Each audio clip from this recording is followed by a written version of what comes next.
Assalamualaikum warahmatullahi wabarakatuh. Kita ketemu lagi di cerita inspiratif Sengkala.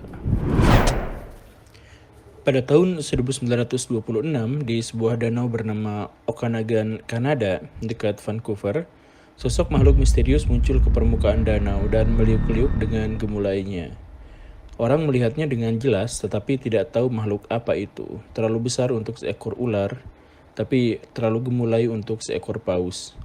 Panjangnya diperkirakan 10-15 meter dengan bentuk tubuh yang nampaknya memanjang seperti ular atau setidaknya seperti kadal, dengan beberapa punuk yang sesekali terlihat berwarna hijau tanpa pernah terlihat punya kaki. Penampakan ini lumayan diperhitungkan karena ia disaksikan setidaknya oleh 30 pengendara mobil yang sengaja berhenti dalam waktu cukup lama untuk memperhatikan makhluk itu meliuk di tengah danau. Karena tidak tahu makhluk apa itu, penduduk kemudian menyebutnya Ogopogo.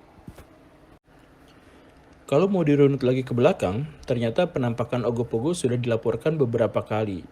Misalkan tahun 1872, pasangan John Allison dan istrinya menyatakan melihat makhluk berukuran raksasa di danau Okanagan dengan ukuran sekitar 20 meter.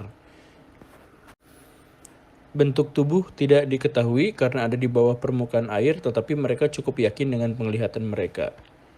Lalu sebelumnya lagi, tahun 1860-an, ada orang yang melihat makhluk sepanjang 20 meteran di dalam danau.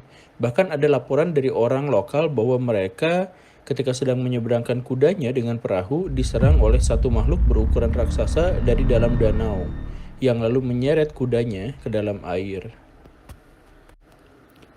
Dalam legenda lokal, Okanagan memang dianggap sebagai danau yang angker.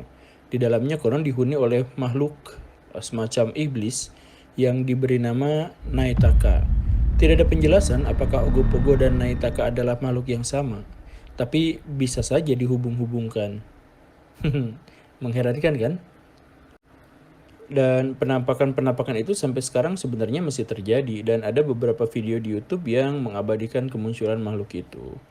Penampakan terakhir terjadi tahun 2018 tanggal 10 Juli yang direkam oleh seorang nelayan bernama Black Nurov. Ini videonya.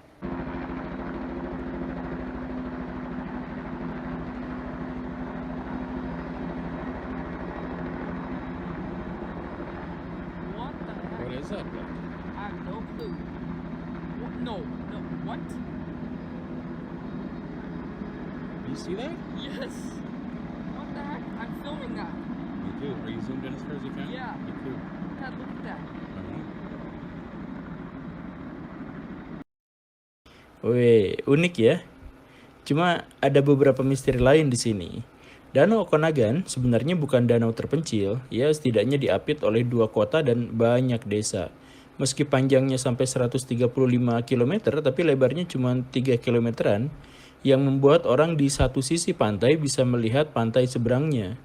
Jika begitu, seharusnya penampakan lebih sering terlihat, apalagi banyak sekali CCTV di sini. Misteri lainnya adalah jika penampakan sudah dilaporkan sejak tahun 1800-an, maka makhluk itu pasti beranak pinak, berkembang biak. Dan individu yang dilihat oleh orang zaman dulu pasti bukan individu makhluk yang dilihat oleh orang-orang zaman sekarang.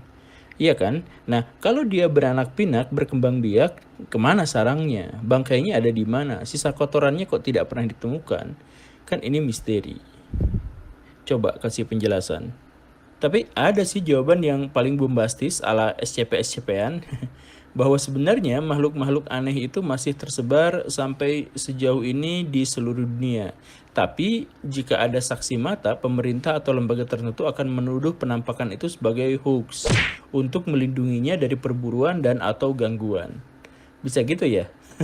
Jadi Ogopogo itu aslinya ada, tetapi setiap penampakannya itu kemudian ditutup-tutupi atau disebut sebagai hoax demi melindungi Ogopogonya.